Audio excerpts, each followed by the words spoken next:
Здравствуйте, Бейбут. Здравствуйте. Расскажите, пожалуйста, о программе модернизации транспортного комплекса, именно общественного транспорта, и каковы первые достижения, результаты сегодня есть уже в Астане?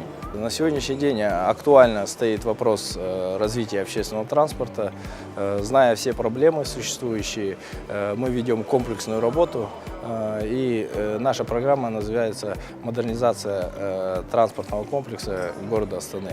В рамках развития транспортного комплекса развивается общественный транспорт, который включает в себя развитие как с точки зрения систем пассажирских перевозок. Также большое внимание в данном проекте уделяется уровню подготовки квалифицированных кадров, это кадровая политика. Также мы говорим, это развитие транспортной инфраструктуры, а также развитие учетной политики пассажирского транспорта. Мы внедрили систему экспресс-маршрутов, внедрили систему пригородных перевозок. Это впервые в Астане, впервые в Казахстане, так как многие другие регионы Казахстана на сегодняшний день испытывают ряд проблем в данной сфере. У нас сейчас обслуживается порядка 29 населенных пунктов в радиусе 50 километров, и мы планируем в дальнейшем в 2017-2018 годах расширить нашу зону транспортного обеспечения пригородной зоны. Бейбут, вот это интервью мы пишем в основном для пользователей интернета, социальных сетей. И среди пользователей интернета очень много нареканий есть в отношении существующей системы такси, да? Так называемые бомбилы, неконтролируемые извозчики, очень много и криминальных сводок бывает. Для все-таки выстраивания системы обслуживания именно такси, что делается в этом направлении? Да, очень актуальный вопрос на сегодняшний день, он остро стоит на повестке дня. На самом деле существует ряд проблем именно в данном виде обслуживания таксомоторных перевозчиков.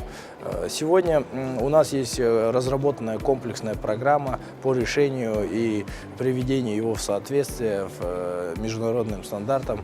Мы провели бенчмаркет, привели мировой опыт и определили, что на сегодняшний день для потребностей города Астаны в среднем 1 миллион жителей необходимо порядка 3500 единиц подвижного состава такси.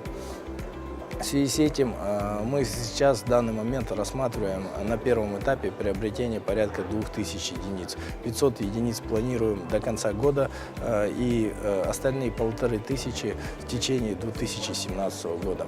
Основная цель данного проекта подразумевает создать условия для существующих операторов такси для того, чтобы повысить уровень качества предоставляемых услуг для населения. Первое, мы говорим, это единый формат экипировки автомобилей. Второе, мы говорим, это дополнительные сервисы, которые находятся внутри салона. К примеру, мы говорим, это мультимедийная система для пассажиров, а также Wi-Fi и безналичная оплата проезда карточкой. Плюс мы говорим, что мы подошли комплексно к данному вопросу и сейчас работаем по созданию мест стоянок такси. 303 мест стоянок сейчас находятся на рассмотрении в государственных органах для выделения данных земель, для создания инфраструктуры для легальных таксомоторных предприятий. Также мы говорим, что немаловажный фактор – это создание единой диспетчерской службы в сфере такси. Плюс мы говорим, это приоритеты движения для легальных таксомоторных перевозок.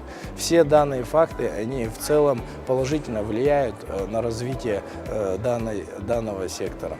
Как вам сегодняшняя конференция? Полезны ли были для вас встречи? Я видела в обсуждениях очень много и представителей горожан, да, просто пользователи общественного транспорта высказывали свое мнение. Пожалуйста, поделитесь своими впечатлениями о первом дне конференции. Для меня лично это большой опыт пообщаться с нашими коллегами, с такими же специалистами, которые развивали такие крупные города, как Лондон, Сингапур, Париж. Поэтому для меня большая честь. Я очень рад, что сегодня мы являемся специалистами компании Астана ЛРТ, и у нас есть возможность общаться с такими специалистами мирового масштаба. Я желаю вам плодотворной конференции, успехов. Спасибо вам. Спасибо.